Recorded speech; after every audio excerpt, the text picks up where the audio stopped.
Hey everybody, Dr. Stephen here in my backyard, and it's fall. It's the latter part of fall.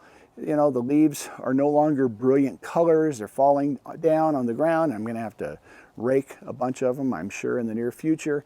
But I actually really enjoy the seasons. I love fall. I actually enjoy winter here in Colorado just because of the variety of it. Getting a little cooler and just it's a fun time. I really enjoy it. I hope you guys are doing well. You really it was great to see how you engaged with the discussion questions this week, especially the one about my interview with Glenn and study Bibles. Wasn't that just an eye-opener? I think it was just tremendous.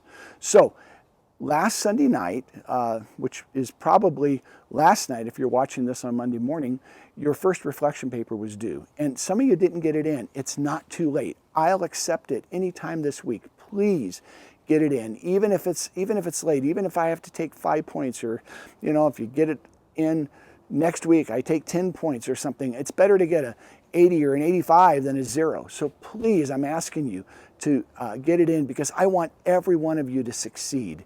I really do. And at the same way, in 2 weeks, your next reflection paper is due, so start thinking about it now. And you may also want to watch that video that I put together about how to write a final paper.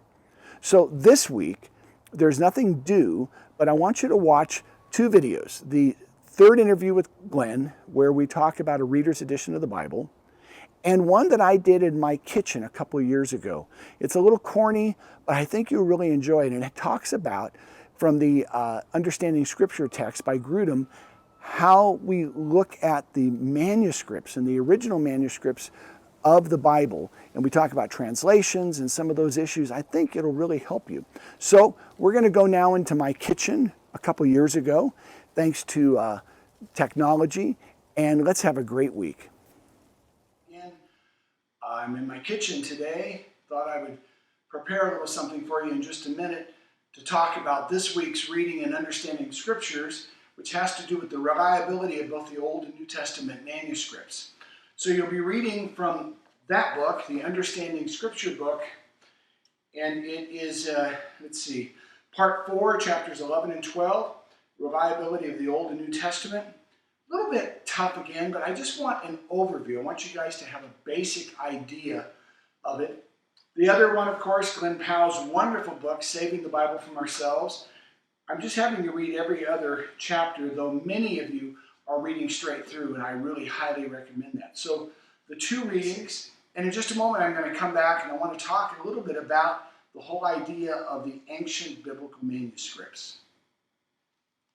Okay, so in the reading of your textbook, Understanding the Scriptures, you're going to talk about Old and New Testament manuscripts and their reliability.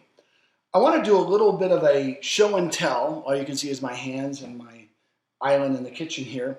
But you hear a lot of people talk about the original manuscripts of the Scripture. Well, we need to say a couple things. First of all, we don't have any of the original manuscripts. None exist. We don't know when the last one disappeared. The earliest manuscripts we have are partial manuscripts about 40 to 60 years after Jesus ascended, and those are just a few little fragments. And a lot of you have commented, and some of you actually, we've had interactions in our comment threads about the King James Version. And a lot of people say the King James Version is the preferred English translation because it's based on the oldest complete text. Well, there's a challenge with that. I want to push back, and I hope I don't offend anybody. It's a true statement to say that the King James Version is based on the oldest complete manuscript, and that's called the Textus Receptus. However, in the hundreds of years since the King James was first published in 1611, we have found hundreds and actually even several thousand partial manuscripts. Now you say, well, isn't a complete manuscript better than a partial manuscript? So I wanted to do this. This is just a dramatization, but I hope you can read this. It says it's a little bit of scripture for, the, and gave. That's all we can see. Well, let's say that we found this bit of a manuscript. It's actually not parchment, it's wax paper, and this is my kitchen, but we'll pretend it. And then we found Maybe somebody found another partial piece, okay, and it's got some other words on it.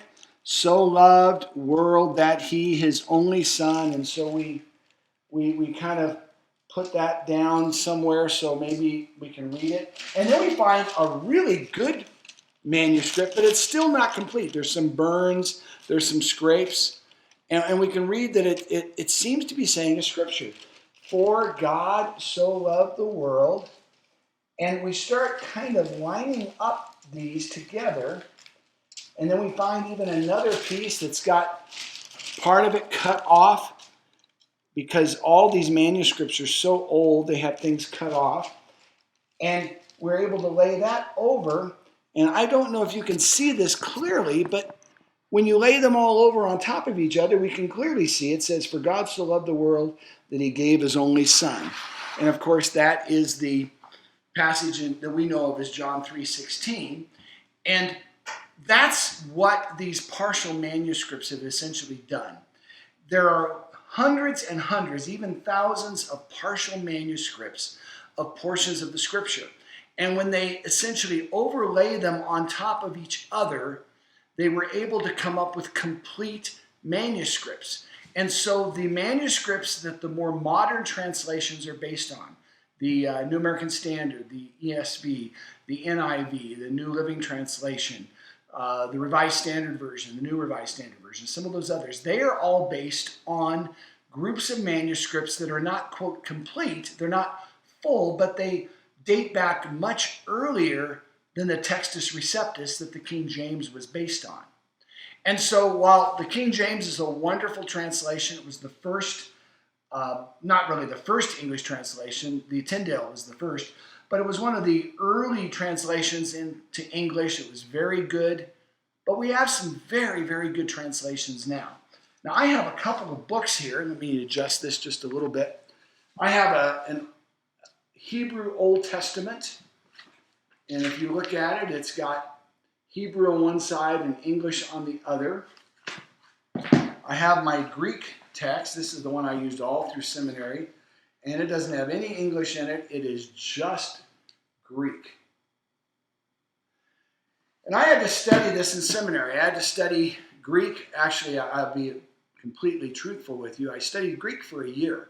I have 12 graduate hours of Greek, and I only have 4 graduate hours of Hebrew because I found Greek just a little bit easier than Hebrew. But the truth is, neither one of those really made me an expert in Greek or Hebrew. My professors were all experts. They had had years and years of studying Greek and Hebrew. And we now have so many wonderful helps. We have the Logos software. We have so many great translations. We have wonderful translations like the ESV and the New American Standard and the Revised Standard and the New Revised Standard that are more word-by-word translations.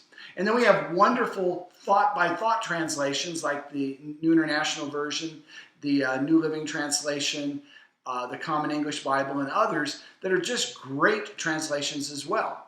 So when it comes to the reliability of the manuscript, there is more data, there is more evidence for the Bible than there even is for Aristotle or Socrates or some of those ancient Greek writers. The reliability is so high, it's just unbelievable. What I recommend that people do in serious Bible study, and of course with Glenn Powell's book, we've been talking about Bible reading versus Bible study. But when you're doing serious Bible study, I say you need at least one of each. You need one really good word-by-word translation and one really good thought-by-thought translation. And if you want to throw the King James into the mix, that's absolutely fine. If you like 1611 archaic English, that's just fine. But I would also include like an NASB or even the New King James Version, which is kind of the NASB anyways. And then the ESV, one of those. And then alongside it, the NIV, the Common English Bible, one of those. And between those, you'll really get a sense of the best translations.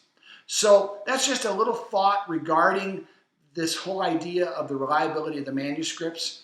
On another note, I want to comment that the video this week, the interview between me and Glenn Powell, is wonderful. It's where Glenn really starts now talking about the idea of a reader's edition of the Bible and how we can read the Bible in the way that it was originally intended, as opposed to studying the Bible and really do both of them. They're two different functions, and I think you'll really enjoy the video. So I hope you guys just have a great week.